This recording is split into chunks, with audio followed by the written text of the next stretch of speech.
여러분 안녕하십니까? 한 주간의 뉴스를 더 깊이 있게 분석하는 전주 MBC 더 체크 이몽진입니다.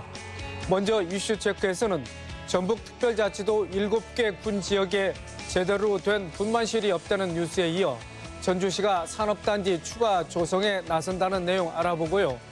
고령 운전자 교통사고가 증가 추세인데요. 대책 짚어보겠습니다. 이슈 토론에서는 제22대 국회 개원 이후 도내 정치권의 역할과 위상 전망해봅니다. 먼저 한 주간의 이슈 살펴봅니다. 홍민호 변호사와 함께합니다. 안녕하십니까? 네, 안녕하십니까? 도내 각 시군에 산부인과는 있지만 제대로 된 분만실이 없는 지역이 7군데나 되는 것으로 확인됐습니다. 모두 군 지역인데요. 어떤 상황입니까? 네, 국내 출산율이 역대 최저치를 기록하면서 인구 감소가 새로운 이슈인 것은 다들 아실 겁니다. 최근 조사 결과 도내 7개 지역에서 신생아 출산을 위한 분만실조차 갖추지 못한 곳이 많다, 이렇게 밝혀졌습니다. 도내 산부인과는 있지만 이렇게 분만실이 없는 곳은 무주군, 장수, 임실, 순창, 부안, 진안, 완주 이렇게 7개 곳입니다. 출생률이 적다 보니 해당 지자체에서도 산부인과나 분만실의 필요성을 느끼지 못하고 있습니다. 이러다 보니 이런 필수 의료시설이 부족함으로써 그 지역 내 출산율이 떨어지는 그런 악순환이 계속되고 있다, 이런 지적입니다. 네, 산부인과 부족 문제 비단 전북만의 문제는 아닌데 자, 저출생이 주 원인일 것 같고요. 이 밖에 어떤 원인들이 있습니까? 네, 맞습니다. 이 산부인과 이 부족 현상은 결국 출생률 감소가 주된 원인이기 때문에 우리 전북만의 문제는 아닙니다. 전국적으로 살펴봐도 산부인과가 없는 지역이 22곳이 되고요. 산부인과는 있지만 분만실이 없는 곳은 72곳입니다. 이와 같이 산부인과의 의료 공백은 건국 이래 최저 출생률을 매년 갱신함으로써 나타내는 문제인데요. 그 외에도 좀 낮은 분만 수가, 다른 진료과에 비해서 이 산부인과가 어떤 의료 수가가 낮기 때문에 소득이 적다, 이런 부분도 좀 문제가 될 수 있습니다. 신생아 수가 적으니까 상대적으로 운영 비용이 더 커질 수밖에 없고 또 산부인과의 특성상 또 의료 소가가 좀 많이 일어나는 편입니다. 이런 점들이 계속 산부인과를 줄어들게 하는 원인이라고 볼 수 있습니다. 네, 분만실이라는 필수 의료시설이 부족하다 보니까 네, 지역 내 출산율이 떨어지는 그런 악순환이 계속되고 있고요. 또 임신부들이 멀리 떨어진 곳에 병원을 이용하는 이른바 원정 출산이 적지 않은 것 같습니다. 네. 분만실은 없지만 산부인과가 있는 지역은 많거든요. 하지만 아무래도 산모 입장에서는 이왕이면 분만실이 있는 산부인과에서 진료를 받고 싶어 하기 때문에 애초에 출생이 아니라 임신 단계에서도 산부인과가 있는 지역, 전주시나 이런 시군 단위로 시 단위에다가 그 원정을 해서 병원을 다니고 그럼 출산도 자연스럽게 그곳에서 하고 이렇게 하는 분들이 많더라고요. 그래서 이 방금 말씀드린 이 분만실이 없는 지역 산모의 10명 중에 8명은 타 지역에서의 산부인과를 다니고 있다, 이렇게 응답한 것으로 밝혀졌습니다. 네, 그렇군요. 자, 정부나 지자체에 손 놓고만 있을 수는 없을 텐데요. 자, 전북자치도 역시 출산 취약제 임산부 이송 지원 사업을 한다든지 여러 가지 지원을 하고 있습니다만은 추가 대책이 역시 필요하지요?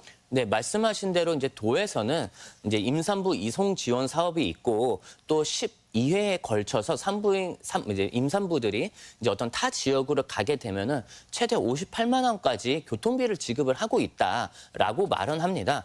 하지만 현실적으로 의사 인력이 없는 것이 사실이고 좀 비용의 문제 때문에 이런 분만실이 없는 곳에 분만실을 새로 설치할 계획은 없다, 이렇게 좀 얘기를 했는데요.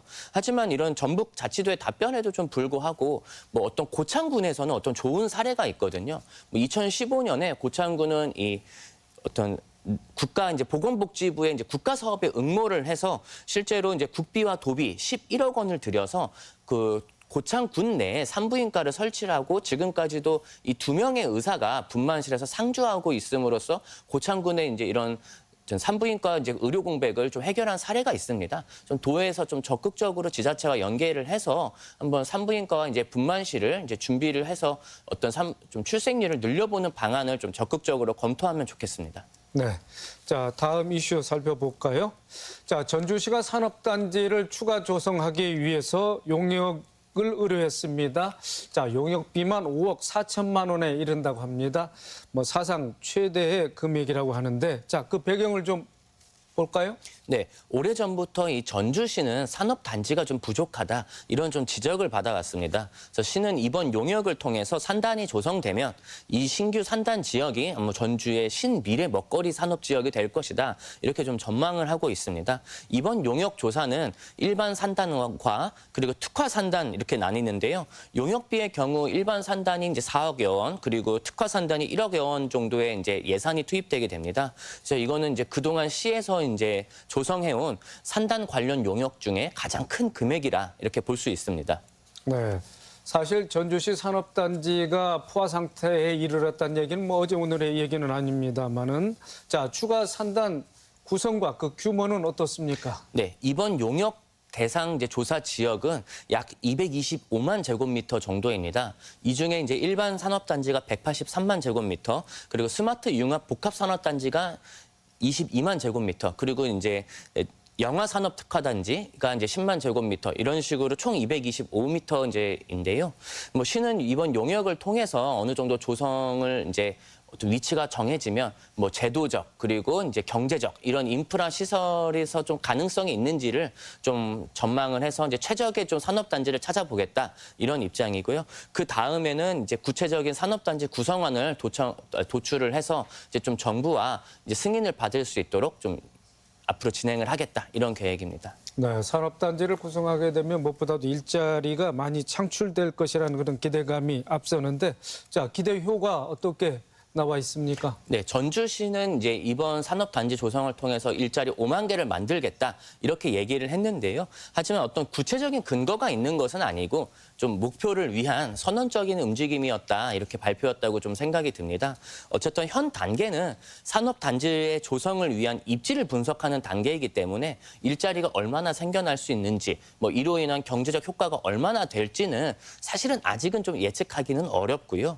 뭐 다만 이제 기대의 효과를 한번 생각을 해보자 이 정도의 수준인 것 같습니다. 하지만 이 천리길도 한 걸음부터라고 하기 때문에 사실 이런 용역 단지 사업을 이제 착수하는 것만으로도 어느 정도의 의미는 좀 있을 것이라고 이제 생각은 합니다. 전주시는 이제 2030년까지 이 산업단지를 조성을 해서 기업이 유치하겠다 이런 입장인데요. 조금 더 미뤄질 수는 있겠지만은 어쨌든 속도감 있게 진행을 한다면 그래도 뭐 최근 10년 이내에는 어느 정도 좀 기대를 할 수 있지 않을까 싶습니다. 네, 그렇군요. 자, 마지막 이슈 살펴보겠습니다. 자, 우리나라 전체 교통사고는 감소세를 보이고 있습니다만은 고령 운전자 교통사고는 좀 증가세입니다. 자, 2021년 기준 고령 운전으로 인한 교통사고 사망자 비율이 음주운전 사고보다 3배가 높다고 그럽니다. 자, 그 실태를 좀 말씀해 주십시오. 네. 우리 이제 사회 문제 중에 아까 출산율 저하도 말했지만 또 인구의 고령화도 이제 큰 문제인데요. 이렇게 고령화가 이제 계속이 되다 보니까 운전자들 중에 이 75세 이상의 운전자가 100만 명이 넘어섰습니다. 좀 그러다 보니 이렇게 고령 운전자의 교통사고도 좀 갈수록 증가하는 추세입니다. 지난해 고령 운전자의 이제 사망자 수는 745명입니다. 그래서 전체의 30%에 좀 달하는데요.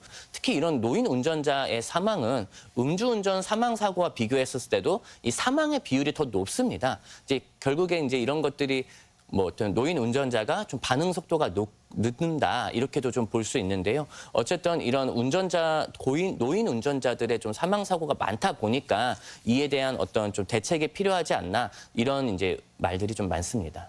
네. 고령 운전이 어느덧 사회 문제로 떠오르고 있는데요. 자, 정부가 야간 운전 금지와 함께 자, 조건부 면허제를 도입하는 방안을 논의했다가 좀 논란이 일기도 했습니다. 네, 이 조건부 이제 면허제가 어떤 고령 운전자를 대상으로 운전 능력 평가를 좀 시도를 해서 일부 제한을 주는 이제 운전면허 제도입니다. 그래서 근데 이런 것들을 이제 좀 검토를 한다고 이제 소문이 일어나자 이제 이렇게 많은 분들이 노인들의 이동권을 제한하는 것 아니냐라고 이제 좀 논란이 일으켰기 때문에 정부에서 이제 그것은 아니다, 검토하지 않았다, 뭐 이런 식으로 좀 발을 좀 뺐는데요. 하지만 지금 이런 조건부 운전면허 제도가 뭐 우리나라에서 처음 도입하는 것은 아니고요. 미국과 일본, 독일 등 이런 선진국에서는 이미 좀 도입을 하고 있습니다.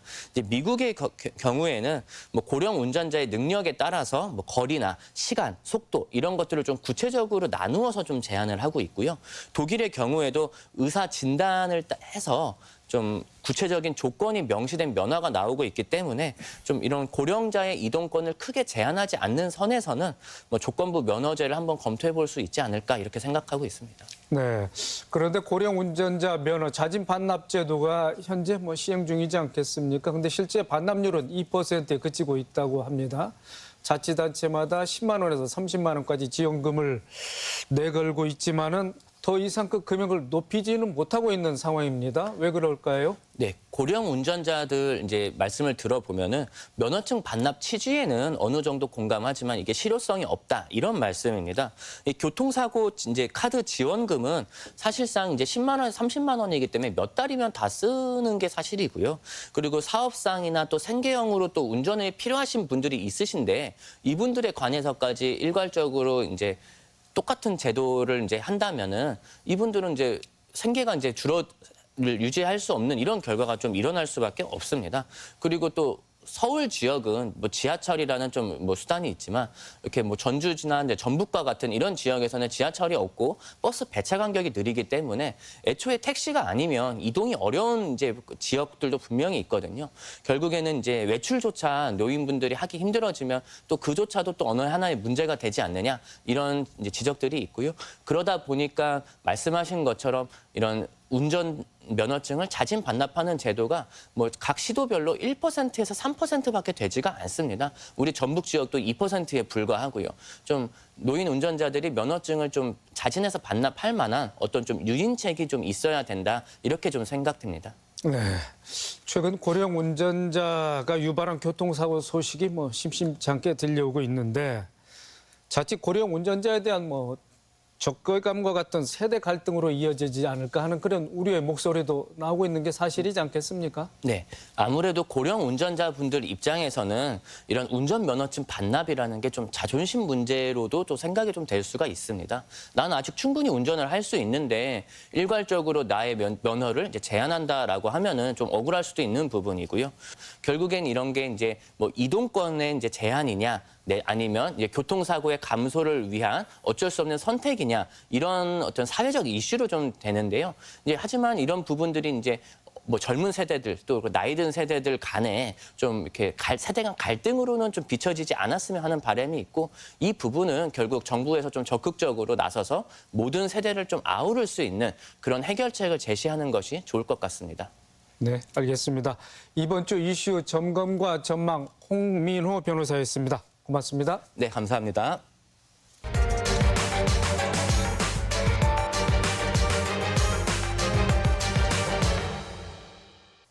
지난달 30일 제22대 국회가 개원했습니다. 이번 총선에서 야당이 압승하면서 여소야대의 구도가 이어지게 됐는데요. 민주당은 전국 주도권을 쥐게 된 반면 정부와 여당은 국정 운영에 동력을 얻기가 쉽지 않아 보입니다. 전북만 놓고 보면 지난해 잼버리 사태와 예산 삭감 문제로 정치력의 부재가 아니냐는 지적이 있었는데요. 중진들이 잇따라 국회에 입성하고 초재선 의원들이 고루 포진하면서 전북 정치의 위상이 올라가지 않을까 기대를 모으고 있습니다. 오늘 이슈 토론에서는 제22대 국회 개원을 맞아 전북 정치권에 대한 기대와 과제 살펴보겠습니다. 토론에 참여할 세 분 모셨습니다. 조배숙 국민의힘 국회의원, 윤준병 더불어민주당 국회의원, 원도연 원광대학교 디지털 콘텐츠학과 교수입니다. 세 분 어서 오십시오. 네, 반갑습니다. 네, 조배숙 의원님. 자, 우여곡절 끝에 호남권 유일의 여당 의원이 되셨습니다. 감회가 남다를 것 같습니다. 먼저 소회부터 좀 밝혀주실까요? 네, 제가 지난 4년간은 이제 공백기가 있었습니다. 그런데 원외에서 보니까 더 잘 보이는 것 같아요. 그래서 이런 점이 좀 부족했구나. 내가 다시 들어가면 이렇게 좀 해야 되겠구나 하는 그런 마음이 있었고 또 아시다시피 그 전라북도에서 국민의힘, 전라북도뿐만 아니라 호남 전체에서 국민의힘 여당 국회의원들이 한 분도 안 되셨어요.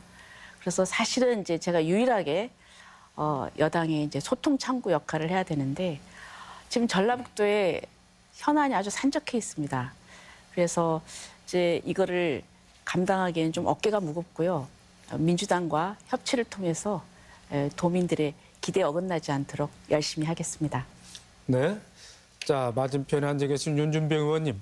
자, 이번 총선에서 압도적인 득표율로 재선에 성공하셨습니다. 경선에서는 다 아시다시피 삼선 의원인 유성엽 여비 후보를 꺾었고요. 자, 여러 가지 생각이 드실 텐데, 자, 어떠십니까?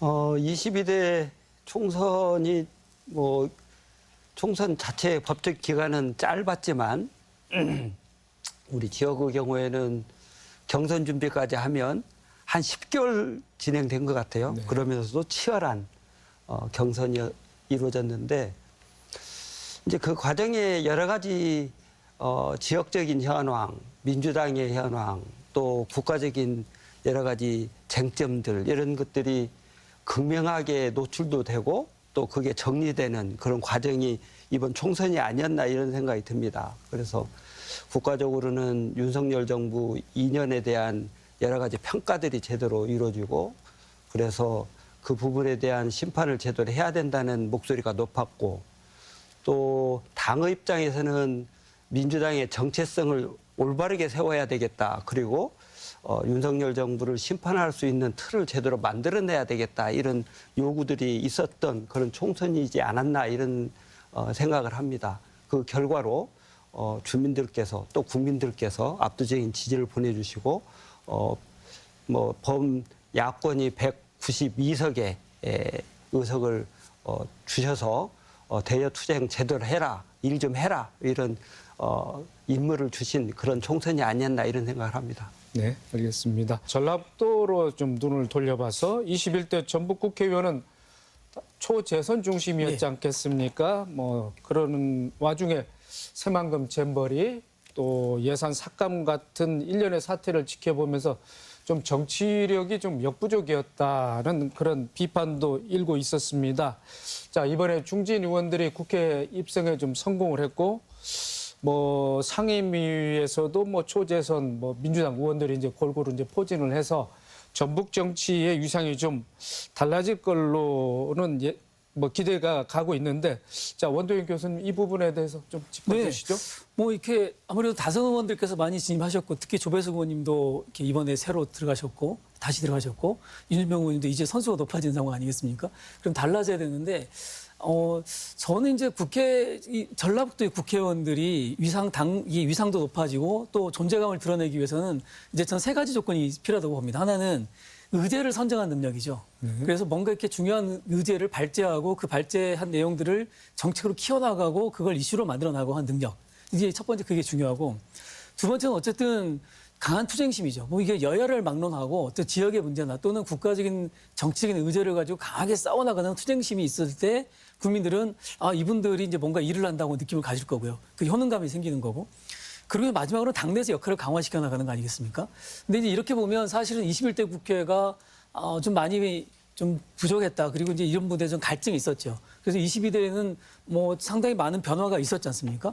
근데 이 변화가 완전히 새로운 변화가 아니라 과거로 돌아간 측면도 있고 그래서 저희는 보면서 이렇게 전라북 국회의원들이 이제는 이번 국회에서는 조금 더 이렇게 강하게 이야기하고 너무 신중하지 않았으면 좋겠다. 예, 좀 저지르기도 하고 좀 일도 좀 만들어 나가고 좀 강한 목소리를 내고 이러면서 좀 많이 보여지고 그랬으면 좋겠습니다. 그런 과정에서 전라북도 목소리를 만들어 나가고 전라북도의 고유한 의제를 만들어 나가는 능력이 정말 필요한 시점이 아닌가 이런 생각이 듭니다. 네, 윤준병 의원님 재선 의원이 되셨는데 어떻게 좀 스스로 느끼시기에도 중량감이 좀 체감이 되십니까? 어떻습니까? 네, 덧붙여서 앞으로 어떻게 의정 활동을 하고 계실 요량이신지 말씀을 좀 해주십시오. 이제 뭐 국회의원 가장 중요한 게 처음에 정치를 할 때 왜 정치를 하는지 이게 가장 중요하기 때문에 이제 재선이 됐다 하더라도 초선 때 가졌던 그 본래의 마음 잃지 않고 이렇게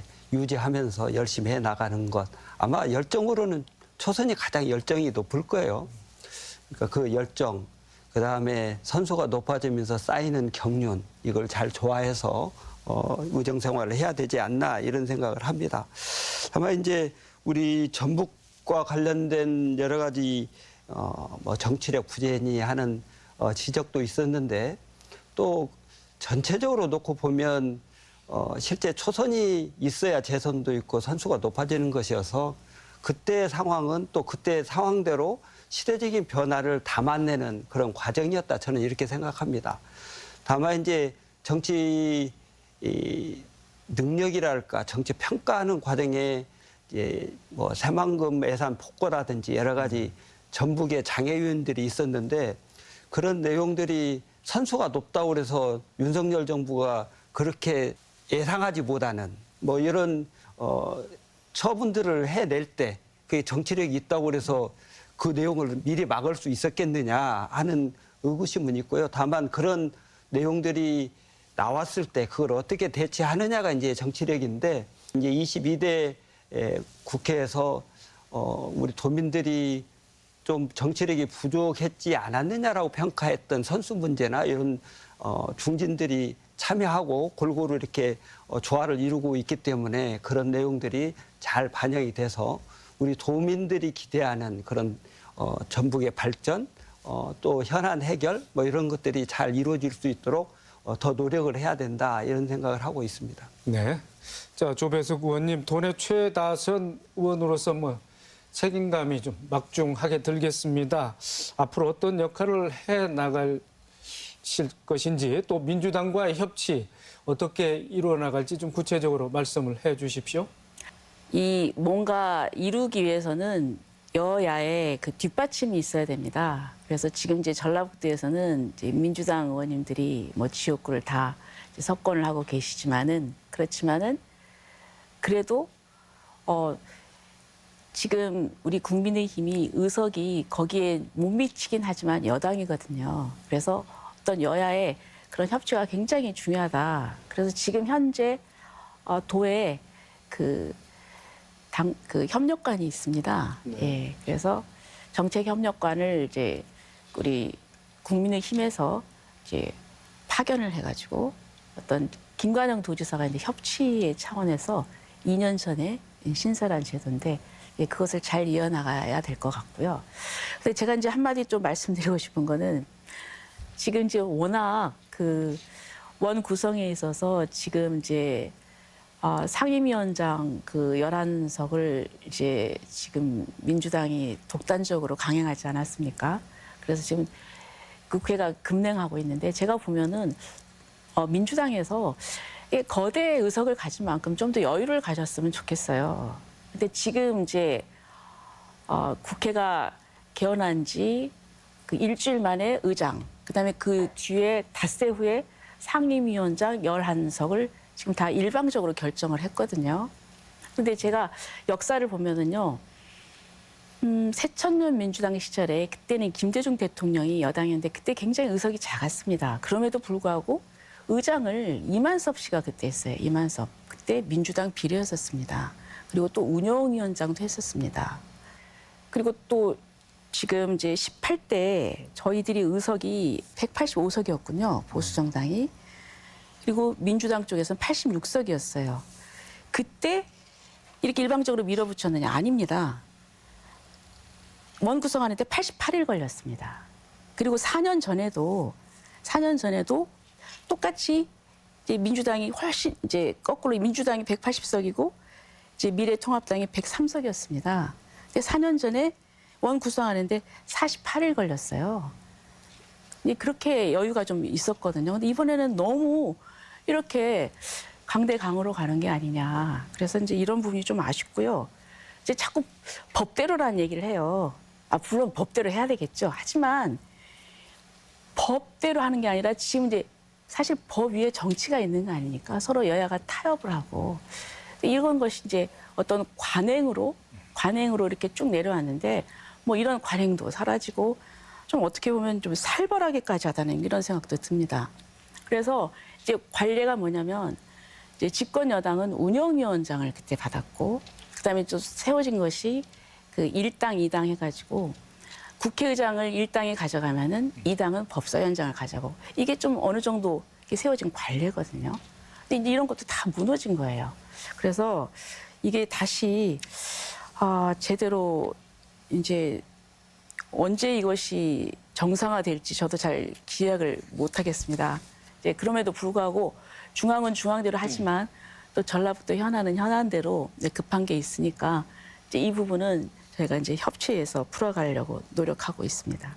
네. 제가 여기서 한마디만 좀 첨언하면 사실은 이제 우리 국가 권력이라는 게 입법, 행정, 사법 이렇게 나뉘고 그 권능 간에는 견제와 균형이 유지될 수 있도록 이렇게 운영하는 것이 맞습니다.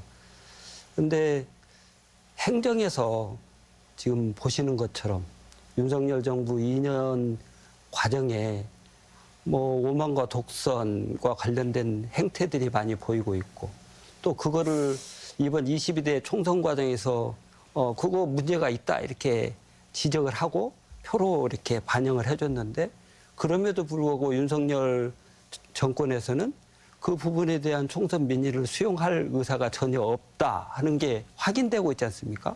특히 최수근 상병의 특검법과 관련된 내용만 봐도 자기 수사 외압 의혹이 당사자인데 그거를 거부권 행사해서 그걸 무력화시키는 이런 내용으로 지적되는데 행정부는 그렇게 독주를 하면서 폭주를 하면서 입법부 내에서는 견제와 균형하라고 그러면 행정부를 어떻게 견제하겠어요?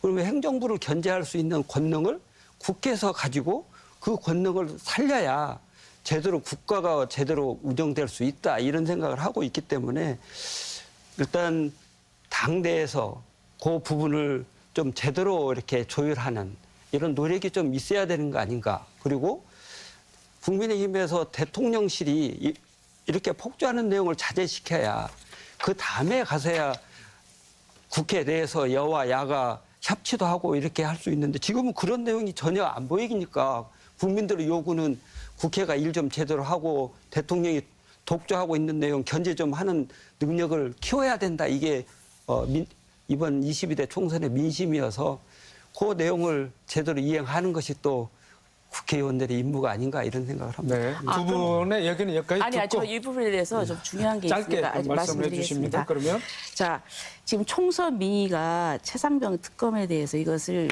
통과시켜라라는 그런 말씀이신 것 같은데요. 그런데 윤석열 대통령께서 그런 말씀하셨어요. 지금 공수처에서 수사하고 있다. 그래서 수사에서 미진하면은 그때 특검을 나라도 하겠다. 근데 지금 보면은 이 최상병 그 특검법이 법률 전문가로서 봤을 때 디테일에 여러 가지 문제가 좀 있습니다. 이래서 또 대통령께서 나 전혀 안 하겠다. 그런 것이 아니거든요. 아니, 공수처가 어딥니까? 민주당이 그렇게 주장해가지고 4년 전에 만든 그 기관입니다. 지금 공수처에서 그럼 수사를 안 하고 있냐? 하고 있습니다. 그걸 지켜보고 하자. 이런 뜻이지 그거를 재의결 거부권을 행사하고 했다고 해가지고 그걸 가지고 뭐 불통이다 이렇게 얘기하는 건 좀 그건 아닌 것 같고요. 그다음에 이제 이체의 말을 하자면 제가 볼 때는 그 예를 들면 양곡관리법 같은 경우는 민주당이 집권 시절에 통과를 안 시켰던 법입니다. 그런데 이제 정권이 바뀌니까 이 민주당 내에서도 내부적으로 문제가 있는 걸 알면서도 통과를 시켰어요. 저는 이게 거부권을 자꾸 유도하는 게 아닌가. 그래서 어떤 명분을 쌓으려는 게 아닌가. 이런 생각이 들거든요. 네, 거기까지 듣겠습니다. 자, 원도영 교수님. 자, 두 분 뭐 열띤 토론을 해주시고 계시지만은 또 여야는 국정 최우선 과제로서 민생 문제를 네. 또 꼽았지 않겠습니까? 앞으로 풀어나갈 숙제가 많은데 자, 22대 국회에서 시급히 해결해야 될 현안들, 특히 지역 문제 중심으로 해서 좀 말씀을 해 주시죠. 예, 우선 이제 그 지금 상황이 국회가 좀 답답하긴 한데, 네. 예, 그러나 이 문제는 어쨌든 풀어야 되는 문제가 있는 것 같고 문제의 본질 자체는 이렇게 그동안 지난 2년 동안 윤석열 정부가 해왔던 것에 대한 이제 국회의 견제라는 차원이 있는 거 아니겠습니까? 이제 이런 측면들을 이제 정확히 봐야 될 것 같고요.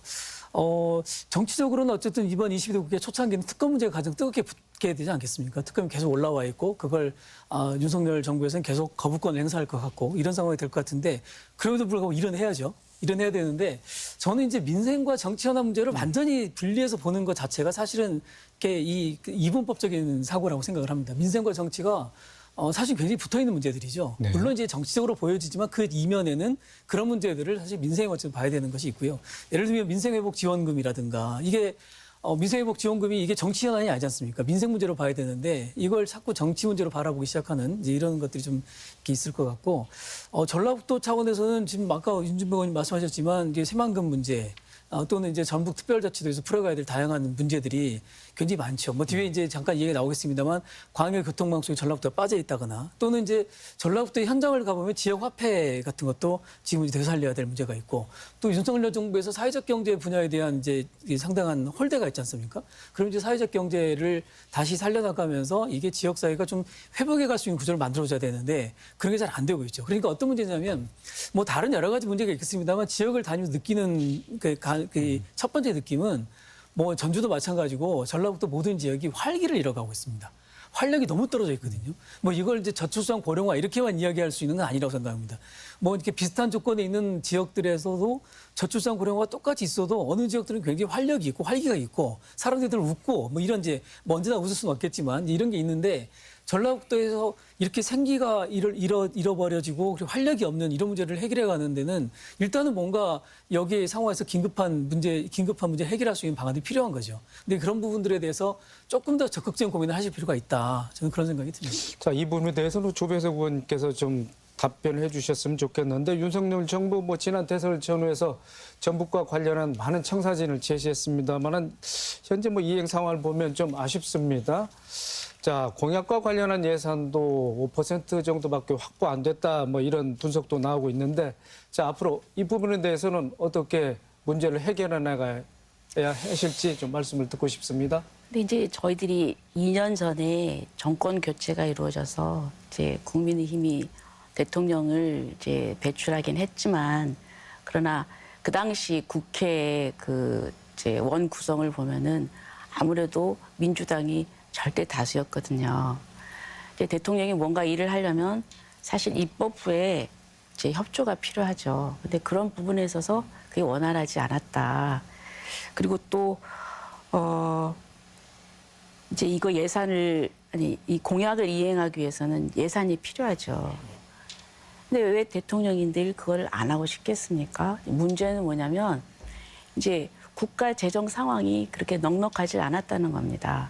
그래서 그 예산 긴축을 해서 긴축 재정 때문에 사실 작년에 신규 사업이 거의 다 이루어지지 않은 것으로 알고 있거든요. 그래서 그런 부분이 있었다. 이제 그러나 저는 이제 남은 임기 동안 그거를 다 채우기 위해서 최선을 다하겠고 그리고 또 저희가 이제 공약을 분석을 해보니까 한꺼번에 이렇게 되지는 않고 시간이 걸리니까 이제 그런 부분까지도 좀 포함해서 본다고 하면은 그래도 열심히 하고 있다 이런 말씀을 드리고 싶습니다. 알겠습니다. 자, 원 교수님 얼마 전 대통령 취임 2주년 기자회견에서 공공기관 추가 이전 문제가 거론이 됐습니다. 자, 그걸 통해서 정부의 의지가 어느 정도 확인이 됐고 전라북도의 대응과 또 전략은 어때야 될지 좀 말씀을 해 주십시오. 윤석열 대통령의 정확한 워딩은 공공기관 지방 이전 정책을 지역 맞춤형으로 추진하겠다. 이렇게 이야기를 했지 않습니까? 뭐 이렇게 자체로 보면 굉장히 좋은 이야기고 반드시 필요한 얘기고 특히 전라북도는 환영할 만한 이야기이기도 합니다. 그리고 이제 하반기에 영역 효과를 보겠다고 얘기했는데 저는 이 문제에 대해서는 사실은 여기 윤준병 의원 계시지만 지난 문재인 정부와 이 전라북도에서도 사실 이 문제는 사실은 큰 책임이 있죠. 문재인 정부에서도 공공기관은 하겠다고 했지 않습니까? 그런데 한 걸음도 못 갔죠. 그래서 이 문제는 여야를 떠나서 이건 정말 국가적인 과제로 봐야 됩니다. 지방이 이렇게 어려운 상황에 있으면 공공기관 이전들을 이 진보 정부나 보수 정부나 이게 진보냐 보수의 문제가 아니라 실제 지역의 문제를 바라보고 이걸 해결할 수 있는 의지가 있어야 되는데 그걸 안 했다는 것이 가장 큰 문제고요. 그러니까 그래서 일단 그거를 먼저 완성시키는 게 중요하다. 그거야말로 전라북도 국회의원들이 여야를 넘어서서 힘을 모아서 정부를 압박하고 그리고 대통령한테 강력하게 건의하고 이렇게 해서 해결돼야 문제라고 생각합니다. 네. 공공기관을 추가로 유치하려면 또 제2의 혁신도시를 조성해야 되는데 그렇습니다. 그 입지가 어디가 될지도 뭐 초미의 관심사 근데 이제 아니겠습니까? 먼저 그걸 놓고 싸우기 시작하면 전라북도에서 오히려 답이 없다. 네. 우선은 좀 이렇게 이 자체 그 정부의 의지를 확인하고 그걸 정책화시키는 과정들을 먼저 만드는 게 중요하다고 생각을 합니다. 자, 윤준병 의원님 이 부분에 대해서는 어떤 생각을 갖고 계십니까? 뭐 국가의 균형 발전 문제는 진짜 중요한 의제 중에 하나인데요. 기본적으로 정부 관료나 또는 국회의원이나 또 정책을 하는 분들의 기본 입장들이 진짜 대한민국을 올곧게 성장시키려면 기본 프레임 자체를 좀 바꿔야 될 것 같아요.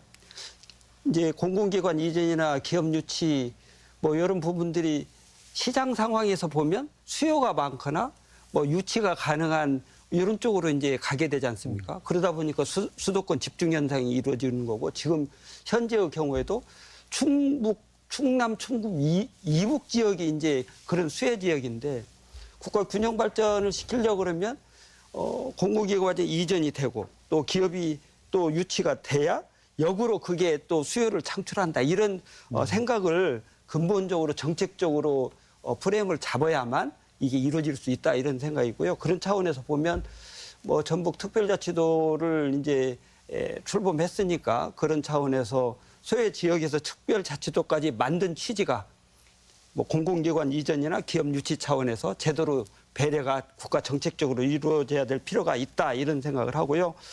앞에 우리 조배석 의원님 우리 전북 대선 공약과 관련된 말씀을 주셨는데 진짜 이게 공약이 빌공짜 공약이 될 것인지 3년 동안 진짜 좀 실천이 될 건지 좀 의문이 되는데 우리 존경하는 조배석 의원님 함께 해주시니까 좀 여당의 그런 내용들이 충실히 이행될 수 있도록 좀 역할을 해주시기를 이 자리를 빌어서 부탁을 좀 올리겠습니다. 네, 조배석 의원님. 자, 21대 국회에서 해결되지 못하는 게 대도시권 광역 교통관리에 관한 특별법, 이른바 이제 대광법 아니지 않겠습니까? 대상 지역이 수도권 그리고 광역시와 주변 도시로 한정되어 있기 때문에 전주나 전북은 빠져 있었습니다만은 조배석 의원께서는 국회 대광법 개정안 통과 추진을 공약으로 내거셨습니다. 앞으로 어떻게 추진해 나갈 계획이신지 좀 말씀을 해주십시오. 예, 이 대광법 부분은 지난번에 그 김윤덕 의원이 발의를 했습니다. 그리고 또 정운천 의원님도 똑같이 네. 이제 발의를 했어요. 근데 둘 다 이제 기재부가 좀 난색을 표시해서 이제 안 되고 폐기가 됐거든요.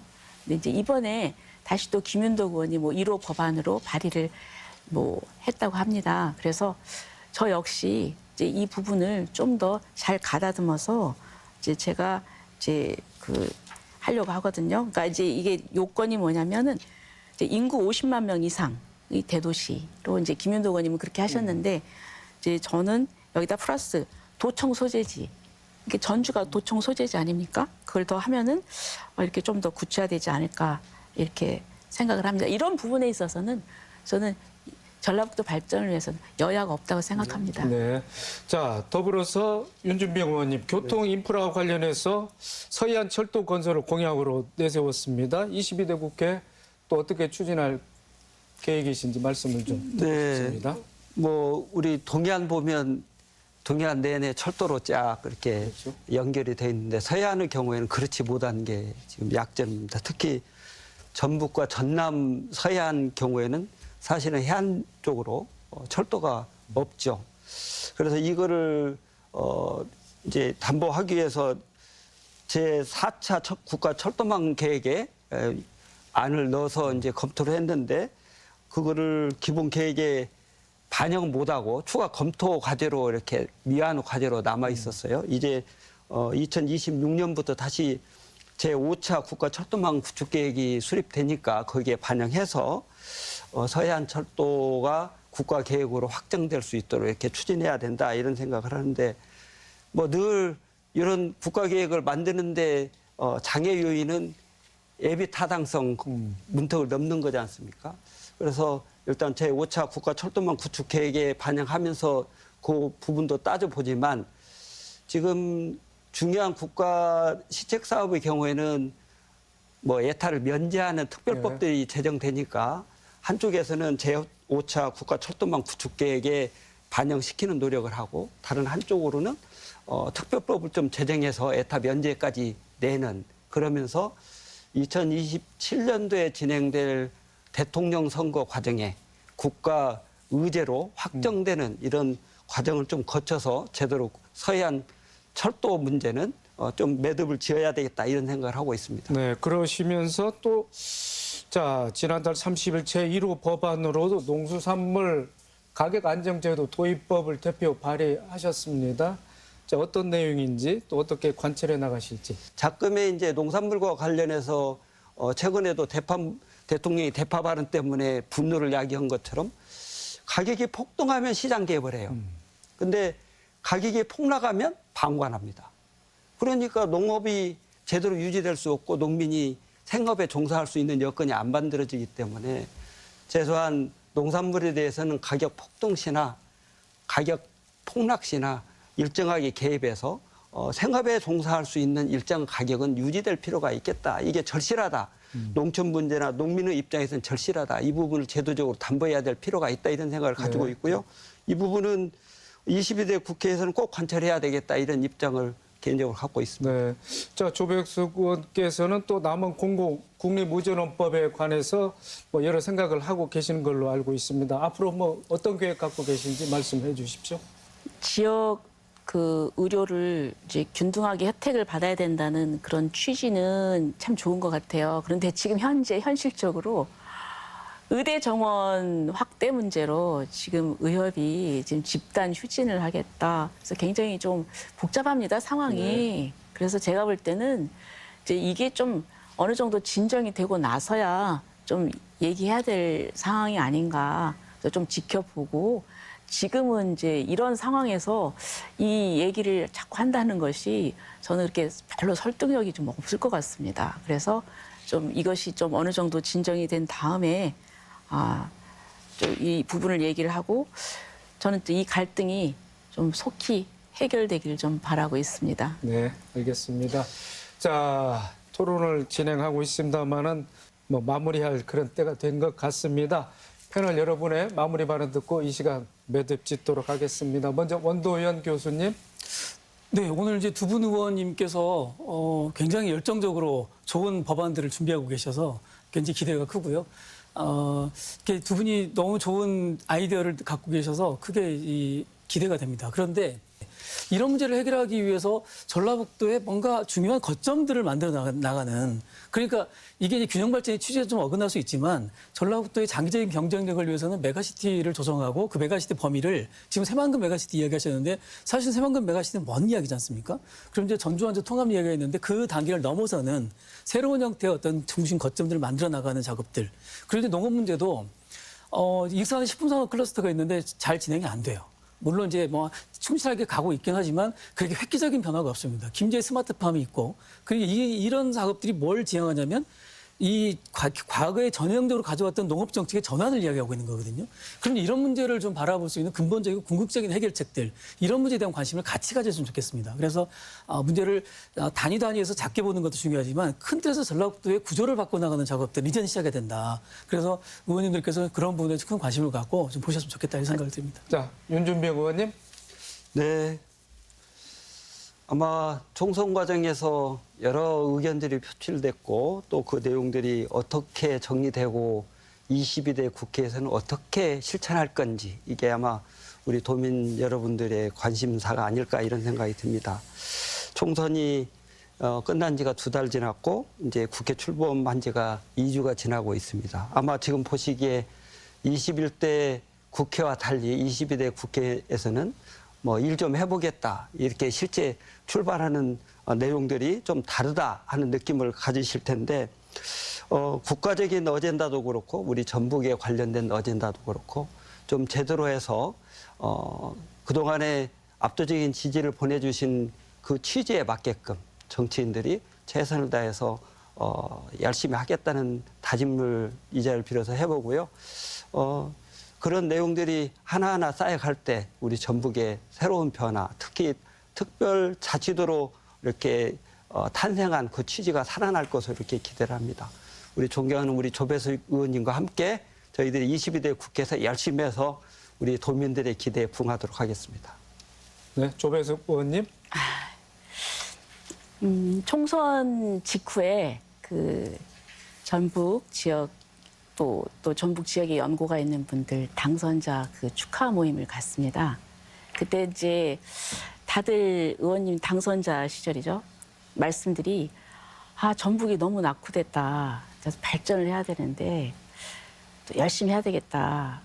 그러면서 또 윤석열 정권도 뭐 심판하고 그리고 또 열심히 하겠다. 이제 이런 말씀들을 하셨어요. 그래서 제가 이제 어떤 생각을 했느냐면은 좀 열심히 해야죠. 하는데 저는 가장 근본적인 거를 좀 우리가 놓치고 있는 부분이 있다. 그건 뭐냐면 이 견제와 균형이 사라진 상황이다. 우리 정치 현실이. 경쟁을 해야 견제와 균형이 되고 더 발전하거든요. 근데 지금 우리는 이제 이게 일당 쏠림 현상이기 때문에 견제와 균형의 기능이 사라졌습니다. 그리고 충청권을 예를 들자면 충청권은 한 당에 올인하지를 않았습니다. 한 번은 이쪽, 한 번은 저쪽이기 때문에 이 정치인들이 충청권의 마음을 사로잡기 위해서 예산이나 정책이나 엄청나게 쏟아부었습니다. 그 결과 지금 어떤 경제 지표가 따라가지를 못합니다. 저는 그래서 이번에 이런 저희들에게 국민의힘이 한 두세 명이라도 좀 지역에서 당선을 시켜주셨다면은 좀 더 발전할 수 있었을 텐데 좀 그런 아쉬운 생각이 있습니다. 어쨌든 저는 그 여당을 대표하는 의원으로서 또 열심히 하겠고요. 좀 말씀드리고 싶은 것은 새는 양 날개로 날아야 높이 날고 멀리 난다. 이 말씀을 드리고 싶습니다. 네. 자, 오늘 세 분 열띤 토론해 주시느라 수고 많으셨습니다. 22대 국회가 개원하면서 전북 정치권도 본격적인 활동에 들어갔습니다. 여야 간 극한 대립이 21대 국회처럼 되풀이될 우려가 있고 전북 현안들이 쟁점에 가려 터덕거릴 가능성이 있는 만큼 지역 정치권의 역할이 막중해졌습니다. 새만금 같은 지역 현안을 해결하고 인구 소멸과 경기 침체 위기를 극복할 돌파구를 마련해야겠는데요. 도민들에게 약속했던 존재감을 이번 국회에서는 제대로 보여줄지 지켜봐야겠습니다. 더 체크 오늘 순서 여기서 마칩니다. 시청해주신 여러분 고맙습니다.